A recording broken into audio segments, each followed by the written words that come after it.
Welcome to the Deep Dive. We're here to unpack those stories that, really get under your skin.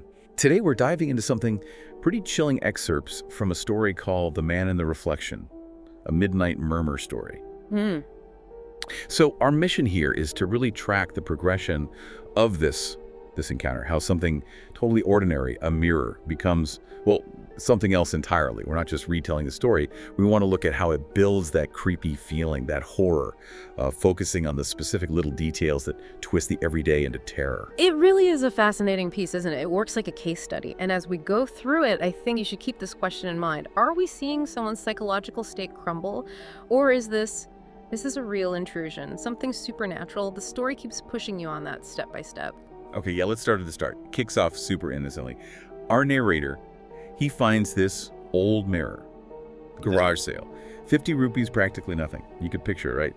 Dusty, fancy frame, maybe a bit chipped. Yeah, it says a small crack in the corner. Right. And he just wants it to add character to his new place, total normal intention. Exactly. And that normalcy is crucial. It sets the stage. Mirrors are usually just there, passive objects. You look in, you look out. But in horror, sometimes the most mundane things from home, become the scariest. This cheap mirror, it sort of hints at a hidden past, doesn't it? Something maybe a little off. Totally. And that off feeling doesn't take long to show up. Yeah. It's the second night, I think. That's when things shift. He sees something in the mirror. Not just a flicker, or bad lighting. A man standing behind him in the reflection. Right. And this is where it gets genuinely uncanny. He whips around nothing there. Empty room. But the reflection stays. And the details are key. Tall, pale, and get this, wearing the narrator's own clothes. But it's clearly not him. That's classic doppelganger territory, that fear of a double. It messes with your sense of self, It's an identity invasion, not just a spooky figure. Oh, absolutely. Yeah. And the thing that really ramps up the dread, Yeah. the stillness. The narrator blinks, the reflection doesn't. He moves. The man in the mirror is just frozen, standing there and smiling, like it says, waiting for something or maybe someone. That complete lack of mimicry, that fixed stare, it turns the reflection into something watching, something predatory. That stillness is terrifying because it breaks the basic rule of reflections, right? They're supposed to copy you. When it doesn't, it feels like it has its own will, its own mind. Like the mirror isn't just reflecting our world, but it's a window from another world. And that smile, it suggests it knows what's happening, maybe enjoying it. So yeah, terrifying. Then the next morning, it escalates again. No more ambiguity. He wakes up, the mirror's fogged over. But not like from steam. It's like someone breathed right on it. Yeah, written in the fog. Just 3 words. Let me in. Wow. I mean, that's direct. No more weird feelings or uncanny reflections.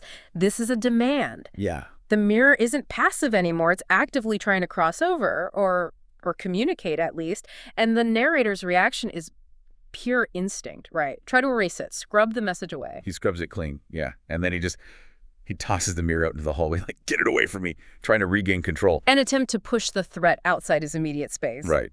But of course that doesn't stick. Later that night, it mentions the time, around 3:07 a.m. Classic witching hour timing. He hears this sound, glass cracking, like a spider web spreading over the surface. And this is the shift, I think, from creepy psychological stuff to like full-on physical invasion. The sound itself is alarming, obviously, a break. But the real shocker is where the mirror is. He put it in the hallway, right, to keep it contained. But he wakes up, and it's there, propped up right next to my bed.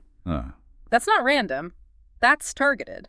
It's moved into his most private space, his bedroom, while he slept. It shows intelligence and the ability to just bypass locks and doors. The ultimate violation of sanctuary. Yeah. And the closeness, it says the reflection isn't just behind him anymore, it's right behind my shoulder. Almost touching him. Right there. Yeah. The proximity is awful. And then comes the voice, or the whisper. From the mirror itself, it says, "You're in my world now." Showing. It completely flips the script, doesn't it? It's not about something trying to get into our world anymore. It implies the narrator's reality has shifted, that he's been pulled into the mirror's dimension, or whatever it is. The boundary is gone. The mirror won. Yeah. No wonder he completely panics. He just bolts. Runs out of the apartment barefoot, freezing, totally desperate, calls a friend, tells him everything. And the friend comes over the next day and adds another layer of weirdness. Right. The mirror, it's gone. Just vanished. Which leaves you wondering, what was it? A portal that closed, a thing that just dissolves.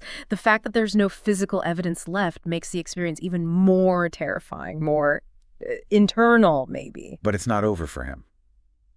That's the truly horrible part, the lingering dread. It's not just that one mirror, it's that now. Every time he looks into any reflective surface, Oh, a man. bathroom mirror, a car window, even a puddle, the man is there. Always. Always. Just watching him, waiting, Yeah. and smiling. That same smile. Wow. So it went from this cheap object, something you wouldn't look twice at, Mm-hmm. to this inescapable presence haunting every reflection. It's pervasive. Mm. The story really does walk that line so well, doesn't it? Is it his mind breaking, or did something genuinely cross over? It makes Yeah. you think about that boundary, the surface of the mirror. What is reality, and what could be looking back from the other side? It really does make you wonder, Next time you glance in a mirror, are you sure it's only you looking back? Or could there be something else there, quiet, watching from just behind your reflection, waiting? Makes you reconsider the whole idea of what your reflection even is.